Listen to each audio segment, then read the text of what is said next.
Christmas is coming and you need presents. So of course you want ridiculously overpriced presents that no one can actually afford, normal people, and you want convenience. This is such a lame setup for this story. There's a company called Yamada. They make electronics and stuff. They sell a lot of like white goods. They are going to sell a human washing machine. Now this popped up so many times on my feed because it's like a pod. You put a human being in and it washes them. And it's one of those things that it's a cool idea, but it's completely unnecessary. So why you're bothering to do it? You could be putting all that time and energy and engineering into something else, something more useful. I mean, that's my core issue. This pod is 2.3 meters long. So I'm 180 centimeters. That's 1.8 meters long. So I would fit in that with space to spare. But I got friends, man. That pod might be tight. And it doesn't mean that that's how long the pod is. How much internal space is there is a different question. So that's something else I would like answered before I start looking into buying one of these. It uses micro bubbles and a fine mist to wash your entire body. It will also dry you all in a total of 15 minutes. Now, if I could be really honest, I come home from, let's say, judo. So I'm really sweaty, really gross. It's kind of sexy in its own way because I'm being so manly as I do it. But that's a whole other issue we're not going to talk about right now. What I do is I get in the shower and I scrub myself really quickly. And then I dry myself off, and I swear I do it in 10 minutes. So I don't need micro bubbles in a mist and stuff. This is one of those things if a rich person would do it kind of to show off they have this thing because they're rich. I mean, that would be, to me, the only real reason they would be doing this. How much does this pod cost? How much does it cost to buy a machine that you can put your entire body in to wash your body? And I would bet not particularly better than you actually already wash your body. 60 million yen. Now, I've said many times in the past to give people context, because maybe you don't use yen on a daily basis. 60 million yen is a lot of money. The average person in Japan is getting 4 to 5, so 4.5 million yen a year. That's their salary.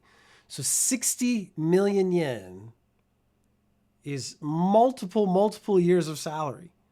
And is it worth it? So you have to be super rich to buy it. You have to have that kind of money to be able to waste on this kind of thing that you don't need because you have a shower. I bet rich person in the rich house already has a really sexy, cool shower. I am not particularly well off. I'm a very normal person. I have in my house one of the best showers ever because in Japan they do shower rooms. It's a room with a bathtub and the shower and it's all enclosed. You just spray water everywhere and it's lovely. It's one of the best inventions. I was so happy when we got this house and I actually was like, showering felt good. I don't bathe very often, so I don't really feel like that's necessary. I also, secondary question, like how much does it cost to run this thing? Is it worth it? There's a whole bunch of other questions in there that I'm not going to get an answer to because I bet they make this thing. I bet they actually don't sell that many. It's more of a conceptual thing. Maybe it works. No, it wouldn't even work in space because the micro bubbles and the mist wouldn't get to your body. I guess they'd have to be jets to hit your body. Now I'm thinking about bathing in space. In Osaka, there's a 123 meter tall Ferris wheel. Most big cities in Japan have a Ferris wheel. It's kind of like one of the attractions. It's where a lot of people go on dates. They go to the Ferris wheel and they get it on together. And when you're supposed to get to the top, you're supposed to kiss or something like that. There's a lot of little things like that. It's nice. I've been on a Ferris wheel like 3 times. Not particularly exciting. Maybe I want it to go faster. I don't know, like spin me around really fast, but that's a different ride. This is a romantic thing. In Osaka, it is 123 meters tall, but it's also already on the top of a building. It is the tallest Ferris wheel in Japan. Now, I don't know if it means the tallest Ferris wheel individually, like the actual wheel is the tallest, or if it's the fact that it's on top of a building and it is also a wheel. If that's the tallest, I might not even be talking about the right Ferris wheel. The only Ferris wheels I really recognize are the ones from the Yakuza video games because there's often in the background. And I think that's mostly Yokohama and stuff like that. So you have this giant metal structure in the city, and it's the tallest in the world, and it's the tallest in the country. And what do we know about metal structures pointing up into the sky?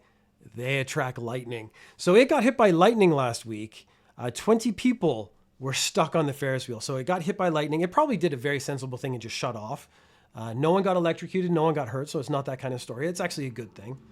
And then workers had to manually turn the wheel. So I don't know how hard that is to get the little pods down to ground level so the people could get off. This took 9 hours total. So if you were at the top, they had to turn it all the way to the bottom. That took probably like 5-6 hours. So you were stuck on there for ages and ages and ages.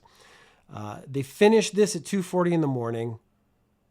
Yeah, I mean, it's just one of the things. I'm glad nobody got hurt. It's just, give me a reason not to go on a Ferris wheel. It's boring. Give me another reason. I might be stuck there for 9 hours. This came up a lot because this is, if you live in Japan, you care about this. This is the permanent resident visa. So I was on a working visa because I got a job here, and then I got married. So then I transferred my working visa to a spousal visa. And then I'd been here a long time and I had baby things. And so I changed it to permanent residence. And so I went to make the application. I took this very seriously. And you have to write, like, why do you want permanent residence on your form? Or at least you did back when I did it. And I was like, oh, this has to be really good. It has to be really, like, meaningful and deep and powerful, and give them a reason for allowing me to stay in Japan. The lady at the counter was watching me, and she just kind of leaned across and goes, because you have kids, which was a very good reason for permanent residence. They don't want me leaving and bailing on my children. They don't want my visa to run out by accident and for me to be like kicked out of the country and abandoning my children unintentionally. They want me to stay and take care of my kids. So that's one of those things where it actually makes a lot of sense. You have children, get permanent residence. It's fine. Cost 10,000 yen. That price is being discussed. So in 1981, the price for permanent residence was capped at 10,000 yen. But there's been a rapid rise in immigration. They want to strengthen the immigration systems. There's been some burdens is what they're saying, which I don't know if that's 100% true or this is just like a vague racism going on. But they want to make the cost of a permanent residence visa in Japan to be on par with that of the United States or European nations. And that would come to 300,000 yen. So they've discussed 10,000 yen, 30,000 yen, 100,000 yen. And now sort of the biggest number they've come up with so far is 300,000 yen, saying that that would be equivalent to getting your permanent residence in America or your permanent residence in Europe somewhere. And that's a lot of money. So if you're able to get it now before that price changes, please go out and get it now. We did a story months ago. And it was about, there was a crane game, and in that crane game, you could pick up this toy gun. And this toy gun, it was just a toy, could be converted, because it had a proper working hammer, into a functional actual gun. So it was really small, so maybe it could only hold 1 or 2 bullets. And probably when you shot it and pulled the trigger, the gun would explode in your hand. Like, it wasn't designed to be a functional gun, but it had all the elements in it to make a gun that shoots. So the police in Japan were like, hey, we're going to set up this system where you bring this gun in, this toy gun in, and you drop it off, and you won't get in trouble for having it because you have a firearm, essentially, but it's illegal in Japan. It seemed to work out. Some people turned it in. Most people didn't. This older gentleman, he's 77 years old. He's at home one day, and he gets a package, and the package comes, and he opens up the package, and what's in the package?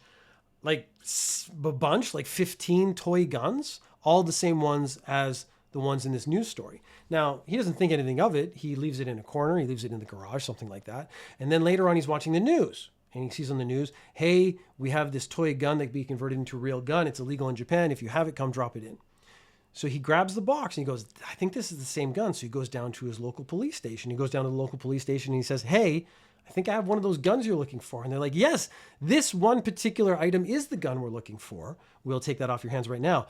Unfortunately, you have 3 or 4 other guns, toy guns, that are made by the same company that can therefore be converted into real guns. So you are in possession of illegal firearms. So you're now under arrest. Now there's a big uproar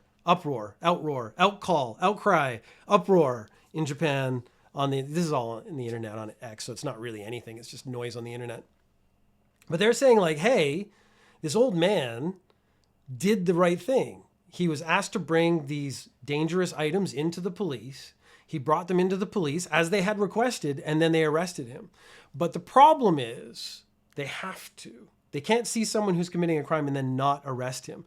And then is he going to be prosecuted? Probably not. Like, the police don't decide whether they can or can not convict people. They arrest people, and the arrested people then go to the district attorney version in the Japanese one, which is just basically like a government, and they decide if they want to pursue charges or not. So what's really going to happen, we're not going to even hear a follow-up to this, because I can tell you what's going to happen is that he's been charged with possession of these dangerous items. It's going to be referred to prosecutors. The prosecutors are going to go, he came in voluntarily, he turned in the guns, he turned in the things that were dangerous, he was being a good citizen, we're going to drop the charges altogether, and it just disappears. But I think the idea is that in the moment, here's you have a guy doing a good thing, trying to be a good guy, and he gets in trouble for it, he gets arrested for it, which actually will deter people in the future, should some similar situation come up, from actually doing the same thing. And I think that's actually a fair argument, that the police maybe shouldn't have charged him in the first place, because he was doing what they were asking. He was turning in the things they asked him to turn in. So now if a big package shows up at my house with like cocaine in it or something, I'm not going to turn it into the cops so they could trace it. I might just go throw it in a river and have some really coked up fish. Last episode, we talked about how there's the brouhaha back and forth between Japan and China, because Japan, the Prime Minister Takaichi said, if a nation invades a friendly nation to Japan, Japan might have to invoke its self-defense rights to defend that nation.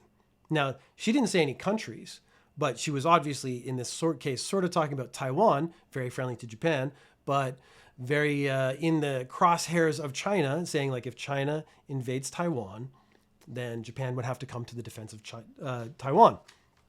China got very upset. They said, we're going to cancel flights. The big thing that came out, or not the big thing, an interesting thing that came out from that was that Japanese artists who were doing shows in China were having those shows canceled. So the venue was being canceled, it was being closed down. There were 3 or 4 stories. Now they have some Japanese artists this last week who were in the middle of a song. The music turns off, the lights turn off, and then some staff come out and tell them they have to leave. So they're having their concerts cut off mid-show. And my actual thought was like, who are they actually punishing? So of course the artist feels bad, their show was cut off. But you have all the Chinese people in the audience, because Japanese anime is as big in China as it is in Japan. So there's lots of fans. They've paid money. They've come out to see this concert. What happens? They get like a quarter of their concert, and then the whole thing gets shut off, and they're supposed to be okay with that. Like, who are you actually punishing? You're punishing the fans more than the artist in this case. The reason for canceling the concert, again, mid-concert, this was a Japanese singer singing songs from One Piece, was canceled after comprehensively taking into consideration various factors, which is a great way of saying nothing. Like, we didn't actually want to give any reason at all, but there are factors, and the factors are the Chinese government is angry at the Japanese government, so we're going to cancel your concert mid-concert and ruin your day and the day of all the fans who came out here and actually paid money. So I'm wondering if they got their money back. There have been 230, this is off the top of my head, so I think 230 bear attacks this year and a bunch of fatalities as well. So the bear issue is actually pretty serious. And previously, in previous years, so it seems like 2023 was peak bear incidences. 2024 it went down, but 2025 it's gone back up again. And this is because there are not enough chestnuts for the bears to eat before the winter, so they find their way into human territory and start trying to get food there. What's actually happened this time, previously they would try to capture the bear, return it to the wild, and release it so the bear doesn't actually get killed. They would have to shoot a bear every now and then. They were trying not to shoot the bears, but now there's been so many incidences, they're actually shooting the bears more often. And there is a French restaurant in Sapporo that is now serving culled bear meat, which, like, I'm not a fan of shooting the bears because they're just bears trying to survive. But if you're going to shoot the bear, don't let the bear meat go to waste. Don't just I guess animals might eat it, but at least now you know it's being used. It's not, I feel bad both ways is what I'm saying. Like, if you're going to, I don't want you to shoot the bear, but if you're going to shoot the bear, don't waste what you've shot. You might as well use it. So they take it, this French restaurant has been buying bear meat, and some things on the menu are, the name of this French restaurant is Les Caniquios. And some things on their menu now are brown bear consommé, roasted bear, or stewed bear. I have to admit, I would probably try them. I know it's probably, the chef was describing it, but he's like, it's a very gentle, soft meat considering it comes from such a apex predator, which I'm like, I don't think that's how meat works. Like, I don't think the fact that you're a predator makes your meat taste more aggressive. It's a sort of very old Chinese medicine way of thinking about animals. But yeah, I'm not going to go out of my way to go get it. But if I was ever offered it and I knew it came from culled animals, I'd probably try it. I got to be honest. Japan wants to raise its use of AI from 25% to 80%, probably by next year. The government wants to invest 1 trillion yen into AI, which is fine. But again, there's no why. Like, okay, they want us to use AI, but what if I don't need AI? Do I need to use AI in my life even if I don't need it? Like, the only AI I use would be when I do like a Google search and it now comes up with the AI summary at the top. And that's not me doing it on purpose. If it just gave me a regular search, I would have been fine with it. I don't need the AI search function in most of the searches I do. One of the things I found out is that now click-throughs are way, way down because people don't click on the website so that if there's ad revenue or anything, those websites aren't getting ad revenue anymore. You're just sitting on the Google page and the reading the AI summary of the following pages, which kind of sucks, which I didn't really think about until after I'd done it. But saying we want more people to use AI as a broad statement makes no sense to me, because why do you want more people to use AI? What do you want them to use AI for? How is this AI going to benefit them and or society at large? That's actually the questions that need to be answered. Like, what is the purpose of this? Because it seems like they're saying Japan is using less AI than other countries. We want Japan to use as much, if not more AI than other countries. We want to be on par with them. But again, there's no reason why. Like, AI so far does not seem to have been making anything better, like that I've seen. When I'm talking about a regular person's data, like I don't know, the computer programmers, maybe it's really good for them, but although I've heard that vibe coding is now a thing, and a lot of the code that AI spits out doesn't really work. But trying to find new medicines and stuff, hey, that's great. I'm all for that. AI should be just send it all there. Doing artwork and stuff, like what am I going to use AI for that would benefit myself and our society at large? And I can't think of anything because I don't use it in my daily life. I don't use it at work. I've used it for brainstorming a couple times and didn't find it be particularly helpful. So yeah, this whole statement, Japan government wants AI, raise the use of AI. I need a why. And then there's a secondary issue of the guidelines right now haven't caught up with the laws and stuff. So what is the misuse of AI? So there's a kid who used ChatGPT to create code so he could like steal user information from a manga cafe. So you got like 1.7 million user details or something like that. Like, that's clearly fraud or illegal or shouldn't be allowed, but how do you stop it? Because there's no law in place. If you could figure out a way to get ChatGPT to do it for him, should that kid be arrested? So we don't have guidelines or laws in place yet, and that needs to catch up before people start using it broadly. They want it to be used more in the central government, the local government, into health, finance, and agriculture. But again, no explanation as to how or why or what the purpose is. It's just like, hey, other people are using AI and we're not. They want physical AI, so basically robots with AI in it. Again, I don't know. The only thing I can think of is delivery bots right now. Maybe some elderly care homes. That would be a usage, possibly. But even then, I don't know if that's safe. I don't know enough about it. It just doesn't seem like it has a purpose. In America, 68.8% of people are using AI, I assume regularly or daily. In China, it's 81.2%. And then in Japan, it's 26.7%. But again, even those stats, like, okay, yeah, people in China are using AI a lot. What are they using it for? Is it just like the AI search function on my phone? Is it for shopping? Is it something like that? Is that it? Like, if that's usage, it's fine. But I don't think that, again, has any sort of significant benefit to the country or the world at large, or even AI, other than like gathering your personal information, which they were doing already anyways.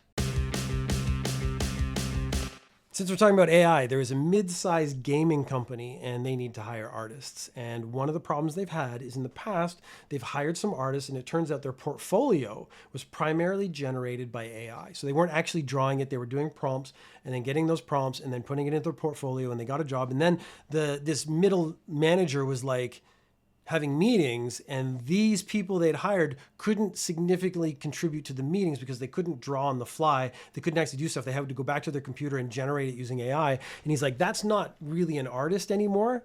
Now that some people have gotten through, their new interview is that they sit down with the artist. This is someone who wants to be a graphic artist or an artist of some kind at a gaming company. And they say, okay, great. Your first test is going to be draw us a picture of something. So I don't know if they give them the picture, they let them draw whatever they want. Maybe they take something from the portfolio and like, give me a sketch version of this to see if they can actually draw. And this has actually cut out a whole bunch of people who couldn't actually draw, who are trying to get artist jobs by using just AI.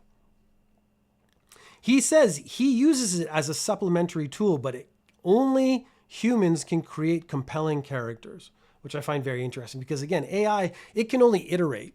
I was actually having a conversation with my friend who he was like, oh, AI music is going to kind of take over. It takes all those like beats that sort of hit the human heart feeling, and then it's going to recreate that, and we're going to be listening to AI music. And I instinctually wanted to fight back, but I didn't have an argument loaded up. I hadn't had enough time to think about it. And I was like, recently, like a week ago, I was like, why do people hate Nickelback? Because Nickelback music is technically good. And in fact, the lead singer of Nickelback, what he did was he sat down, he's like, I'm going to write a #1 hit. So he listened to a whole bunch of #1 hits. He like sketched out the progression of the song, the chords, the timing, whatever, a bunch of stuff, music terms I don't understand if I'm being honest. But then he built Lego-like a hit #1 song. And it worked. And so he did it again. But if you play 2 or 3 Nickelback songs together, you'll find they actually have all the same elements in them because he wasn't creating new music. He was just iterating on stuff that he had made before that actually was an iteration of something that came before. So really, Nickelback is the litmus test for why AI music, I believe, will not be popular, because it's not going to make anything new or particularly interesting that actually excites your soul. It's just going to take stuff from the past and iterate on it. And then that, after a while, it actually is going to become like a dull blade. Like, I've heard this before. This sounds the same as before. I've heard the same kind of music before. I don't care about this. This isn't evoking emotions. I now hate this, just like people hate Nickelback. So what I'm really saying is AI is going to fail just the same way that Nickelback failed. There's a town in Japan that had a resident who got so annoying. So back in 2020, he contacted the city hall regarding a matter they don't have any authority over. So that's actually the important part. Like, he went to city hall, he said, I have this problem. And they're like, we don't deal with that problem. That's not our problem. You have to go to someone else or take care of it yourself. He wanted subsidies for his property to protect against earthquakes. So he wanted to reinforce some structures or something. And he wanted government subsidies to do that. Not for like everyone, just him, which actually already, I think, tells you a lot about this person. Because these were just personal property, they weren't like historically significant buildings. They weren't like significant buildings to the city. The city didn't have subsidies for him. And he got really upset about this. He ended up calling or visiting town hall every day for the next 5 years. So this is from 2020 to present time, 2025. And he was berating or arguing his staff the whole time. So basically, he'd come into City Hall and he'd find someone. He'd be like, you need to give me these subsidies. You're terrible at your job. Argue with them, fight with them, complain to them, and just like keep their time. And they're saying he was taking up people's time for like 1 hour every day with how much he was complaining. The town then drafted a resolution. So the city managers, the local lawmakers, the people who make ordinances, the mayor, I don't know who's involved in this, they get together and they create a resolution saying we're going to allow the city to sue people who waste the city's time. And then they started talking about a 4 million yen lawsuit. And this is what they calculated as the wasted wages, because he was talking to everyone for 1 hour every day during every workday for 5 years. Since this has come about, the man has stopped going to City Hall and harassing them. So in a way, this was really successful because they didn't actually have to sue him. They just wanted him to stop. So they now are in a position where, should this kind of thing happen again in the future, they could sue him. It's not going to be like I go in and complain once and they can sue me. It has to be like harassment over an extended period of time. I'm sure it's not going to be 5 years again. It's probably going to be like 3, 4, I don't know. What constitutes harassment isn't up for me. It's just what courts decide. But it's going to be, at least they have something to stop people from behaving this way in the future. A 61-year-old ex-Yakuza who quit last year. So around 60, apparently, this guy retired from being the Yakuza he was. He learned that one of the guys who is still a Yakuza was collecting protection money, but he had gotten sick. So he wasn't able to go to the bars where he was collecting protection money to collect the money. So he thought, I'll step in and I'll collect the money on his behalf. But on his behalf, what I mean is I'll collect the money and keep it and not give it to the Yakuza. And so he was collecting 70,000 yen a month from 2 different bars. So I'm assuming that means, I don't know if that's 140,000 yen a month or 35,000 yen a month from each bar since October 2023. So this is a very strange case of fraud because one, he's collecting protection money, but he's also not offering protection. So I bet most protection rackets, you're not really offering any sort of protection other than we won't come back and harass you. So he's collecting protection money, which is illegal. He's committing fraud because he's pretending to be a Yakuza when he isn't. He used to be a Yakuza, so I'm sure he's very convincing. He can play the role really well. He's also lying about who he is. He's kind of pretending to be someone else. He's also, in a weird way, stealing money from the other guy, Yakuza, who was collecting protection money. So it's a very weird case because I'm wondering what elements could he actually be arrested on. So I'm collecting protection money, sure.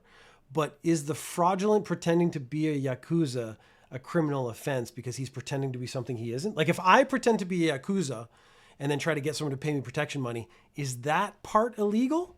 It might be threatening. I'm sure part of the Yakuza like persona is threatening people, but it's a very interesting problem because I don't know how many elements of this very strange crime he's actually responsible for. An 88-year-old man. Now, I hope, weirdly, I have this much energy when I'm 88, but not in this way. I've had many, many conversations now on Into News Japan where I talk about how I'm in that 50-year-old range where men seem to lose their minds and do the really gross, quirky shit. It's like terrible stuff. And they just lose any sort of version of self-control. This 88-year-old man broke into a woman's house for the second time. He already had a restraining order. The Japanese version of a restraining order is called a prohibition order. So he already had a prohibition order against him saying, like, you can't talk to this woman, you can't approach this woman, you can't contact her, you certainly can't break into her house. That was already illegal, but now it's extra illegal. He left a box for her with a letter inside that was addressed to her. The note said, I want your pubic hair. It was a whole letter, but one part of it actually said, I want your pubic hair. And he claims to have not had any malicious intent. So I need maybe the context of the lines before or after the I want your pubic hair. That's obviously the most salacious element of the letter, which is why it got actually published on the internet. But him saying that that's not malicious is a pretty hard thing to swallow, if I'm being really honest. She's 60. So there's a 28-year age difference between this 60-year-old woman and this 88-year-old man. But he's fallen in love with her. He has his infatuation. And apparently at no point in his 88 years did he figure out that it's a bad idea to break into someone's house. It's a bad idea to leave weird notes. And that's not how you get the ladies. 26-year-old man was arrested for obstruction of business. It has been so long since we've had a proper obstruction of business one. Luckily, I keep track of how many obstruction of business we have in an Excel sheet, so I will be able to ding appropriately and tell you exactly how many we've had in Ninja News Japan since we started keeping track. He decided it would be a good idea to take a bottle of tea, drink the bottle of tea, then pee into the bottle of tea, and then close it up and put it back on the shelf. Now, I don't think he did it all in the convenience store. I think he bought the tea, maybe not even from a different place, drank it somewhere, had to pee, peed in the bottle, thought, here's a cool prank that all the kids will love, and he put it back on and put it back on the shelf. Someone actually bought it, they opened it, they smelled it before they bought it, before they drank it, and they brought it back. So no one actually drank the pee, which is good. Because I'm one of those people who cracks stuff open and starts drinking. I don't know if I would have caught a whiff before I actually got some in my mouth. So I'm really happy that this man didn't actually accidentally drink some pee. The seal would have been broken. So that's actually maybe the one thing I maybe wouldn't have noticed the smell, but I would have noticed that the seal was already open when I started to drink it. And that would have hopefully made me suspicious enough. This forced the convenience store to do an inspection of every item on the shelves. We're talking thousands of things have to be checked. So every single drink is probably hundreds, if not thousands alone, but it's all the drinks have to be checked. All the food items have to be checked. A bunch of stuff had to be thrown away. They basically didn't make any money that day. And that's where the obstruction of business comes in. They had to shut down that store and check everything because this guy thought it would be funny to put a bottle of pee on the shelf. When he was arrested, he said, "I only thought of it as a prank and I had no intention of obstructing business. I was frustrated because things weren't going well at work." Now this is the kind of statement that I'm always like, in these stories, I'm always like, what are you talking about? Like, so things are bad at work. You're peeing in a bottle and putting it on a shelf so someone else might drink it. How does that make your stress go down at work? And now you have a criminal charge, obstruction of business. Has that reduced your stress? This, as a stress reduction technique, has not been worth it. And it's really, really interrupting my aspirational goals as I was just about to pitch a urine-based sports drink.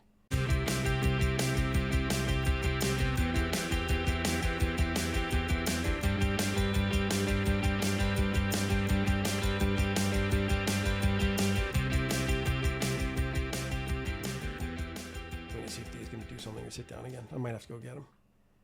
Just give it a second.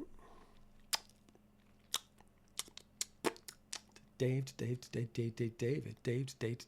in the back. Dave, doing crack. Oh. So I've already had a mention of cocaine and crack now. Oh, there he goes. He's either going to settle down or he's going to want to get picked up. Now he's turning. One rotation. Two rotations. Ooh, two. He's tired. Okay, let's get into story number 7.